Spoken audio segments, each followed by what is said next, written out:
la parole.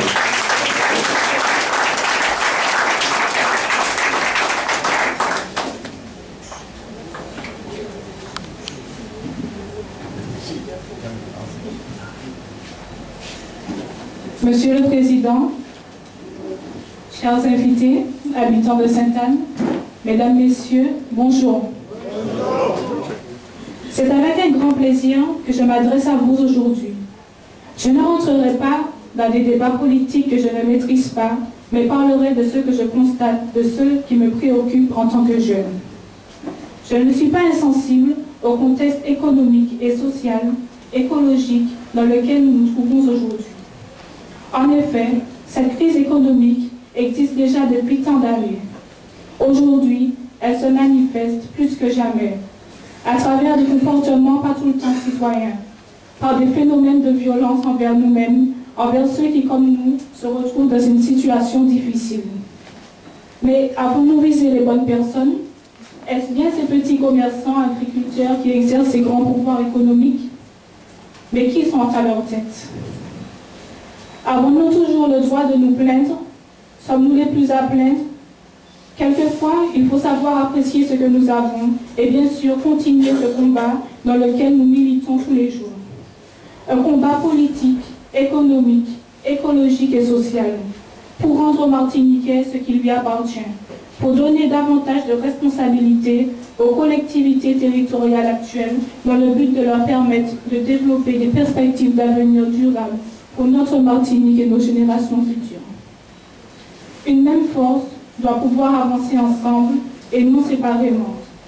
Nous n'avons certes pas les mêmes points de vue, mais sommes-nous pas là pour les mêmes raisons? Sommes-nous conscients de ce malaise qui entoure cette jeunesse, nous qui, avec diplôme, ne disposons de rien à l'issue d'études? Sommes-nous alors dans l'obligation de quitter notre terre natale pour survivre ailleurs, à l'étranger, et leur permettre alors de se développer économiquement? Avons-nous pas le droit de travailler pour notre île? Mais qui occupe tous ces emplois si importants? Nous, Martiniquais? Je pense que tout comme moi, vous avez la réponse.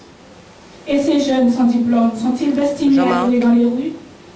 Mais qui leur donne la chance de réussir, d'être motivés, de se construire un avenir meilleur? Tant de questions. Je m'adresse alors au grand pouvoir. Pas ceux qui parlent de nos ressources naturelles pour y placer des fermes photovoltaïques. Pas ceux qui sur nos bancs construisent des centres commerciaux. Sont-ils conscients de leurs gestes et des répercussions négatives sur notre planète? C'est parce que je suis au congrès du Modémas. La solidarité est un bien Je suis au congrès du Modémas et je suis surprise de ne voir aucune caméra avec ces jeunes en détresse et nous oublient. Et n'oublions pas bien sûr nos aînés qui aujourd'hui continuent à s'investir pour la Martinique. Comme le dit M. Garcin Malsa, il faut que nous nous servions de nos ressources naturelles pour créer des emplois tels que l'eau et la terre. Mais encore faut-il qu'elle soit accessible à tous. La terre est polluée, empoisonnée. Ne cherchons plus de responsables, mais changeons notre mode de vie. Il est important de s'adapter aux difficultés qui nous entourent afin de permettre aux générations futures de trouver une terre saine. Sauvegarder ce que nous devons faire, sauvegarder notre culture et nos richesses naturelles. Unir nos forces pour une Martinique meilleure, se baser sur les grands, tels que M. Aimé Césaire, M. Frantz Fanon, qui d'ailleurs, dans une phrase disait « Chaque génération, dans une relative opacité, doit découvrir sa mission, l'accomplir ou la trahir. » C'est donc sur cette phrase et cette question que je me retire. Alors, vous, que décidez-vous? Une Martinique écologique ou une Martinique meurtrie? Merci.